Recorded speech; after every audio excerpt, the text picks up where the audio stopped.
quando vocês quiserem começar. Senador, muito obrigado pela oportunidade da conversa. Satisfação toda minha, professor. Nossa conversa ocorre dentro de uma série de vídeos chamada Conversas a respeito do futuro do Brasil. Há uma grande tarefa pela frente no nosso país de organizar um projeto produtivista e capacitador que aborde os brasileiros como agentes a empoderar e não apenas como beneficiários a cooptar. E esta transformação produtivista e capacitadora teria de ter como contraparte um aprofundamento da democracia brasileira. É uma tarefa que se coloca para o país no momento em que o debate a respeito do desenvolvimento no mundo está mudando de foco. A fórmula tradicional do crescimento econômico era a industrialização convencional, como aquela que se estabeleceu no sudeste do país em meados do século passado. Essa fórmula está deixando de funcionar. Em muitos países, inclusive o Brasil, estão se desindustrializando. A vanguarda antiga da indústria convencional não é mais vanguarda, é o resquício de uma vanguarda anterior, ou é satélite da nova vanguarda, que é o que chamamos a economia do conhecimento. Densa em ciência e tecnologia e direcionada à inovação permanente. Mas essa nova vanguarda, onde ela existe apenas na forma de franjas excludentes. Excluem a grande maioria dos trabalhadores e das empresas. E o resultado dessa exclusão é a estagnação econômica de um lado e a desigualdade econômica de outro. Seria necessário construir um vanguardismo inclusivo. E para isso nós teríamos de inovar no Brasil. Essa é a preocupação que vem orientando essas conversas. Agora, senador, estratégia de desenvolvimento nacional só se efetiva no nosso país quando tocar o chão da realidade regional. É ali que ela ganha cores de realidade. E por isso proponho que iniciemos o nosso diálogo a partir dos problemas da Amazônia. Perfeitamente. Há toda uma discussão no país a respeito de desenvolvimento sustentável, mas vejamos a realidade da Amazônia. Praticamente não há vínculo na Amazônia entre o complexo verde e o complexo industrial urbano. O caso do próprio estado do Amazonas, por exemplo. A pecuária extensiva e devastadora e monocultura da soja penetrando a periferia da Amazônia, há um extrativismo arcaico dentro da floresta, sem escala, sem tecnologia e, portanto, sem futuro. E na grande cidade, Manaus, há uma zona franca que poderia estar em Hong Kong, que não tem nada a ver com a mobilização sustentável da biodiversidade amazônica. Como é que vamos mudar isto? Como é que vamos construir esse vínculo orgânico entre o verde e o urbano industrial? Como é que vamos assegurar que a floresta em pé valha mais do que a floresta derrubada? Bom, professor, eu acho assim, qualquer superação dos dilemas que o Brasil vive hoje, concordo plenamente com o senhor, passa por nós entendermos a diversidade fantástica desse país, né? Quarta geografia do planeta, e que tem coisas tão distintas e que não dialogam, né? Você tem um modelo de desenvolvimento baseado na monocultura no sul, né? Com uma realidade também, com uma realidade ambiental, uma realidade completamente distinta do que tem no norte. Ao norte, como o senhor bem descreve, temos a Amazônia. E a Amazônia teve, ao longo da história, modelos de desenvolvimento que não conversaram com as realidades amazônicas. A Amazônia não conversa desde a independência do país. Tanto é que na independência tem surgimento na Amazônia uma rebelião, uma revolução, né, de caboclos indígenas, chamada cabanagem, porque que era um levante dos mais pobres da região contra as condições dos governos da época, contra as condições de exclusão social que se tem na época. Tem que se partir de qualquer modelo da Amazônia de uma realidade. Hoje, das 12, 13 milhões de amazônicas que lá vivem, a ampla maioria, professor, 8 milhões de amazônicas pelo menos, vivem em grandes cidades, em Belém, Manaus, Santarém, Macapá, Porto Velho, Rio Branco, Boa Vista, nas grandes cidades da Amazônia. Essas pessoas querem um modelo de desenvolvimento includente, porque hoje nós vivemos na Amazônia uma situação de completa miséria, principalmente nas grandes cidades. Na minha cidade, no meu estado, no Amapá, em Macapá, a população de desempregados é de 22% dos cidadãos, né? E o senhor fala muito bem, nós temos um modelo lá de Zona Franca, que foi a partir de um decreto dos militares, sem pensar na agregação de valor das comunidades locais. Veja, eu acredito mais, e se tivesse um projeto central, o senhor deu um passo muito importante em relação a isso, quando no início dos anos 2000, procurou organizar na Amazônia um fórum de debate dos governadores e a busca de um projeto de desenvolvimento regional. Então, eu vejo com muito mais expectativa um modelo que foi pensado nesse período, que é o modelo das Zonas Francas Verdes. Qual é a ideia? É constituir o beneficiamento de produtos de matéria-prima de origem local, de origem regional, de incentivo ao desenvolvimento dos valores que vêm da própria floresta. E essas áreas seriam como que laboratórios para começar a desenvolver os instrumentos desse vínculo entre o verde e o urbano. Exatamente. Seria o liame, o ponto de contato de ambos. Nós chegamos a ter um projeto de lei aprovado no Congresso, mas ainda não temos a experimentação. Nesse projeto de lei, a propósito, Macapá e Santana, no estado do Amapá, seria uma zona franca verde. Chegou a ser regulamentada, mas nós não temos ainda a implementação disso. Eu acho que isso é um modelo. Ao invés da zona franca tradicional, o que é que faz? A zona franca tradicional, quem é que mais ganha com ela é a Coca-Cola. Olha, veja só.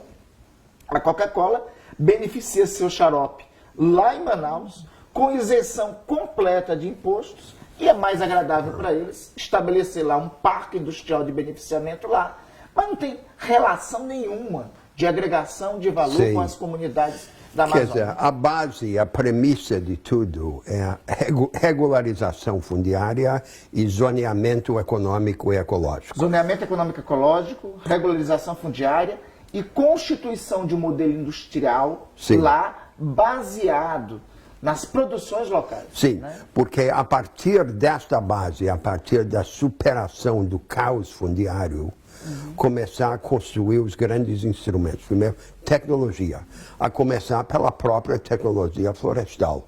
Quase toda a tecnologia florestal evoluída no mundo evoluiu para manejar as florestas temperadas homogêneas e não as florestas tropicais heterogêneas.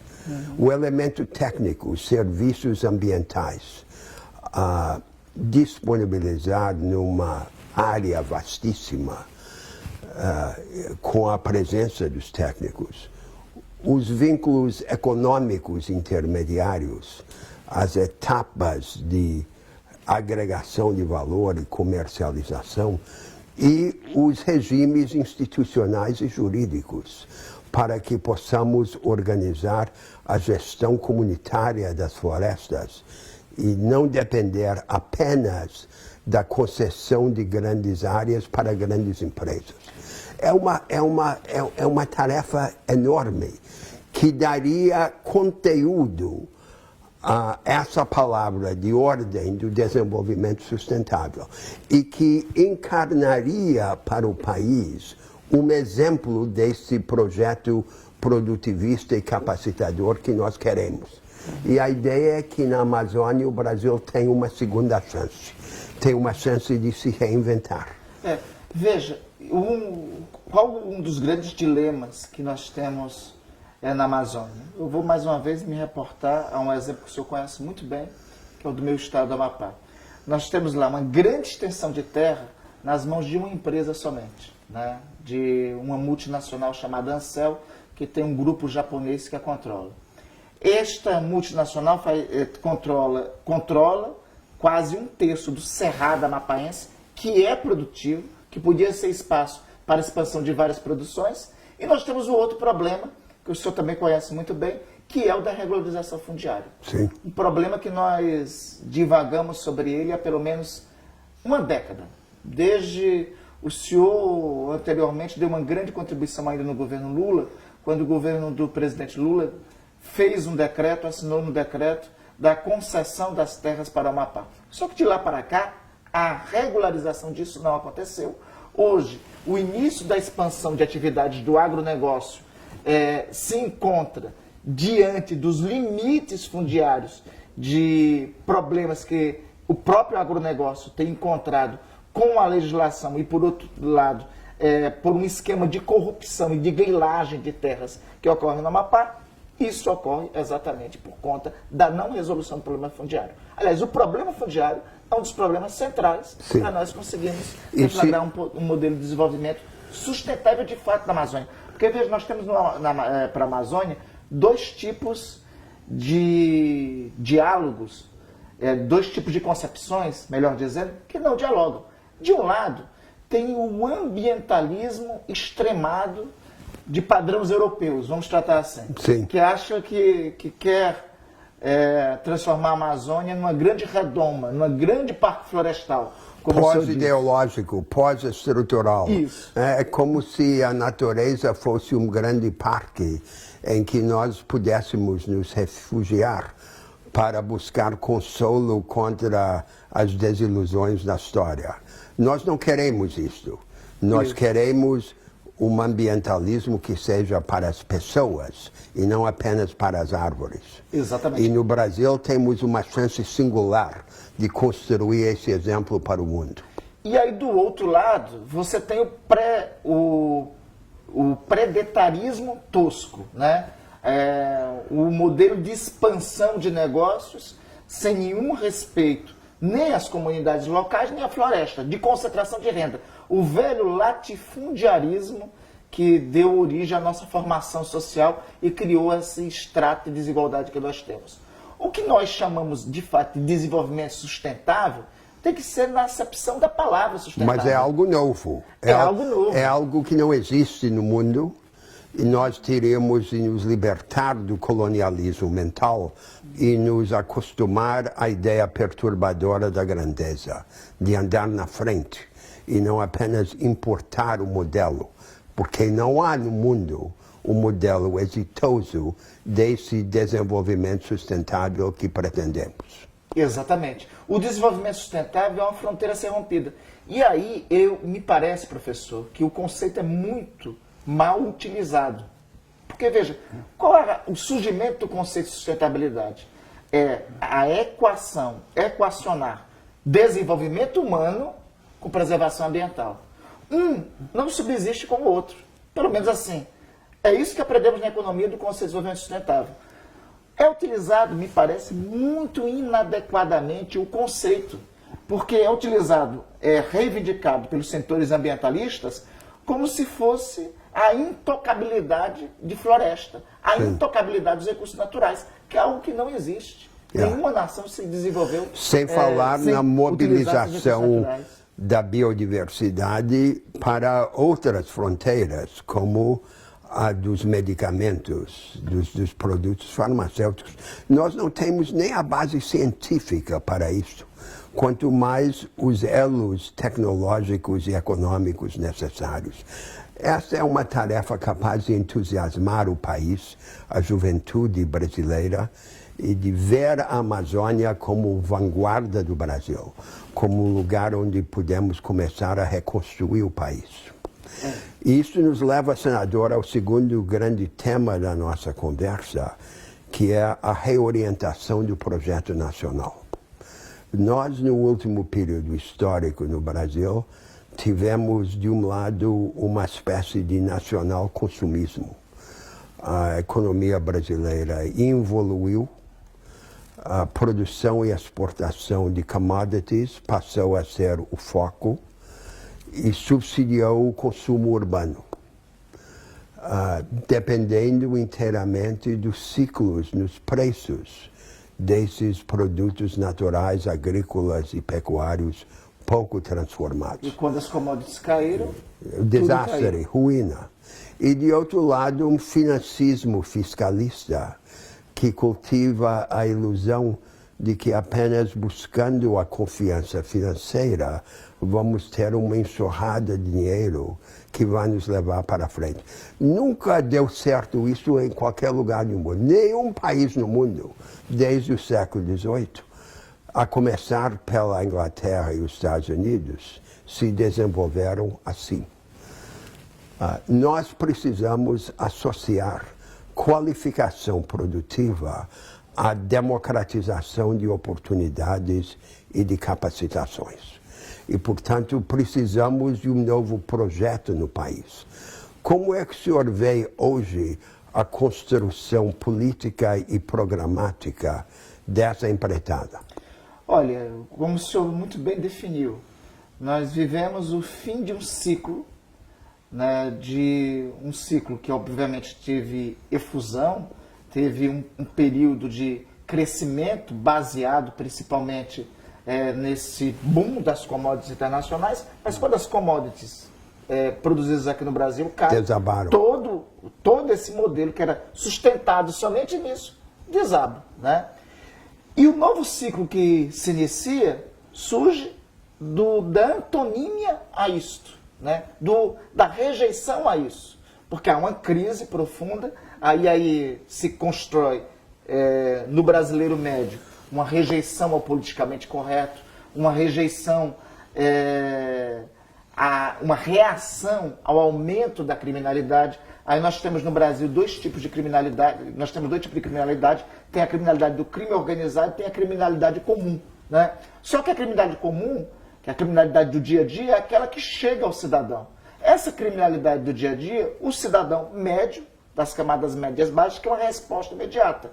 O bolsonarismo surge disso, de uma reação a isso e de uma reação à corrupção que de fato ocorreu durante o ciclo petista, né? Quer dizer, nós temos aí duas tarefas. Há uma tarefa estratégica e programática de abrir caminho rumo a uma forma includente da economia do conhecimento.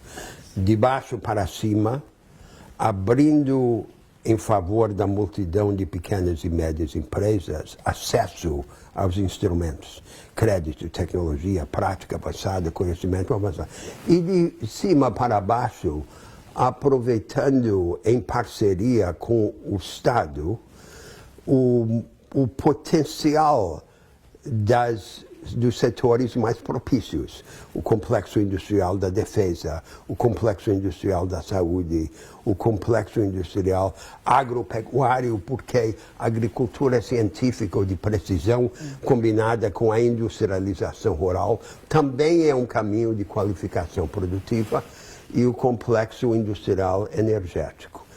Essa é uma grande tarefa, porque há um empreendedorismo vigoroso, porém anárquico e primitivo no Brasil, desfalcado de instrumentos. E grande parte dessa energia humana assombrosa se esvai em fumaça por falta dos meios. Essa seria a tarefa programática. Agora, ela vem junto com uma tarefa política de construir uma aliança majoritária que apoie um projeto capaz de assegurar a primazia dos interesses do trabalho e da produção sobre os interesses do rentismo financeiro. É uma aliança que eu diria, professor, que tem que ser uma aliança social e uma aliança com o capital produtivo que temos no Brasil. Sim. Né? E uma aliança que, me permite, eu acho, colocar um terceiro elemento aí nessa aliança. Uma aliança que tinha que ter com os setores inovadores da pesquisa científica, do empreendedorismo no Brasil. Eu não vejo futuro para o Brasil se não for a aposta na economia do conhecimento. E essa aliança não se pode fechar num sectarismo esquerdista excludente. Ela tem que ter uma face aberta para o agente social mais importante no Brasil de hoje, que são os emergentes. Essa classe empreendedora mestiça que vem de baixo. Atrás dela, milhões de brasileiros ainda pobres que já abraçaram uma cultura de autoajuda e iniciativa. Temos que vir ao encontro deles. E aí construir uma nova maioria transformadora no país. Eu diria até, professor, que o sectarismo esquerdista excludente, classificado pelo senhor, é opositor a essa aliança, Sim. a esse projeto. Sim. Porque esse projeto inclui, veja, a gente começou conversando aqui sobre a Amazônia. Esse projeto inclui um novo modelo para a Amazônia, que não pode ser o ambientalismo, vamos tratar assim, a transformação da Amazônia num grande parque, nem pode ser também nem a produção o predatório, né? Então tem que ser um novo projeto aí. Essa aliança, isso daí já inclui opositores dos dois lados, do extremismo predatório da velha elite conservadora brasileira e do esquerdismo sectário do outro lado. Então, partindo da Amazônia para o restante do Brasil, o outro modelo que nós pensamos em uma aliança do capital produtivo, dos setores da nova tecnologia, dos setores da comunidade do conhecimento que nós temos no Brasil já existente em startups, existentes em uma juventude que está dinâmica e mobilizada aí, e existentes nessa perspectiva de remobilização social, tudo isso vão encontrar dois opositores, né? Tem a oposição do bolsonarismo, mas tem também a oposição do tradicional esquerdismo excludente que se constituiu tendo antagonismo a esse modelo. E que prefere a hegemonia partidária à transformação estrutural. Que é uma tradição, inclusive, dos setores populistas caudilhescos nossos, né? Uma tradição que veio de Getúlio, uma tradição de parte do trabalhismo, não de todo o trabalhismo, mas é uma tradição que veio de alguns setores que tem um pouco de caudilismo e, ao mesmo tempo, de hegemonismo, de dono dos setores E veja, senador, metade dos trabalhadores brasileiros estão afundados ainda no inferno da informalidade. Na economia formal, uma parte crescente em situação de emprego precarizado. Juntando os informais com os precarizados, é a maioria do povo brasileiro. Como é que podemos apostar numa dinâmica de qualificação com uma massa desprotegida, jogada na insegurança econômica radical e desfalcada de instrumentos de qualificação? Esta economia do conhecimento includente tem de ter como equivalente o resgate dessa maioria de informais e de precarizados por um novo corpo de regras ao lado da legislação trabalhista tradicional que os represente, os organize e os proteja contra a insegurança. Veja, professor, e para aumentar esta maioria, se o senhor colocar os precarizados, se colocar os excluídos da economia formal e juntar os desempregados, aí nós temos quem A sabe grande 70%, maioria, a grande maioria 70% dos a brasileiros. grande maioria do povo brasileiro. É. Então, para fazer tudo isso, senador, precisamos de dois recursos escassos: as ideias e a generosidade. Isso. Mas o país está pronto. Eu tenho viajado o Brasil, todos os estados, o interior dos estados. Eu vejo que o país está íntegro nas suas bases, está fazendo o que meu amigo Brizola descrevia, cercando o alambrado, procurando saída. E nós temos que furar o bloqueio. Eu não sei como. Dentro dessa bruma, vamos conseguir encontrar essa maioria. As luzes estão apagadas no nosso país, mas é uma grande tarefa. Eu acho que é uma tarefa que temos que, primeiro, como o senhor disse, precisamos de uma resposta política. E uma resposta política para isso, nesse momento da história nacional, impõe a necessidade de uma aliança de forças políticas democráticas, e com a generosidade de compreender que essa unidade tem que juntar os diferentes, né? Tem que ser uma aliança muito além de esquerda. E fecundada por ideias, por uma visão. Fecundada por um projeto de Brasil. Por um impulso profético e, ao mesmo tempo, pela exibição dos primeiros passos para trilhar o caminho. Por um projeto, como eu imagino, tem que ser fecundada por um projeto de Brasil. Não adianta nós acharmos... O Brasil vive um momento difícil, em que até as próprias instituições democráticas hoje encontram-se sob ameaça. Mas não, para mim, é insuficiente imaginar que nós vamos simplesmente superar esse momento difícil e vamos resultar em um outro ciclo com os velhos costumes de antigamente. Porque aí nós vamos voltar a este ciclo, né? Nós vivemos um ciclo democrático de 1946 até 1964, né? Por erros cometidos ali, resultou no período autoritário. Tivemos a Constituição de 1988, tivemos o esgotamento do modelo, resultou no fundo do poço que nós estamos hoje, em que a própria democracia encontra-se sob ameaça. Para superarmos isso, é necessária uma aliança das forças democráticas, mas nós temos que construir um novo momento, um novo ciclo, senão o ciclo se torna vicioso, né? A gente sai de períodos democráticos para períodos de exceção ou para governos com características autoritárias de tempos em tempos, e o país não dá resposta ao dilema da desigualdade, ser um dos mais desiguais que se tem na América Latina, se não o mais desigual, não dá resposta ao problema da Amazônia, à questão do desenvolvimento da Amazônia, não dá resposta às situações como o saneamento básico, não dá resposta às questões centrais. Esse é o tema central da nossa conversa. A desigualdade no Brasil está misturada com o primitivismo econômico e educacional. A vitalidade brasileira está refém desse primitivismo, mas o Brasil se levantará. Muito obrigado pela oportunidade de conversa. Eu que agradeço a oportunidade, professor. Sou muito fã do senhor. Para mim foi uma honra enorme ter esse momento com o senhor. Muito obrigado. Obrigado.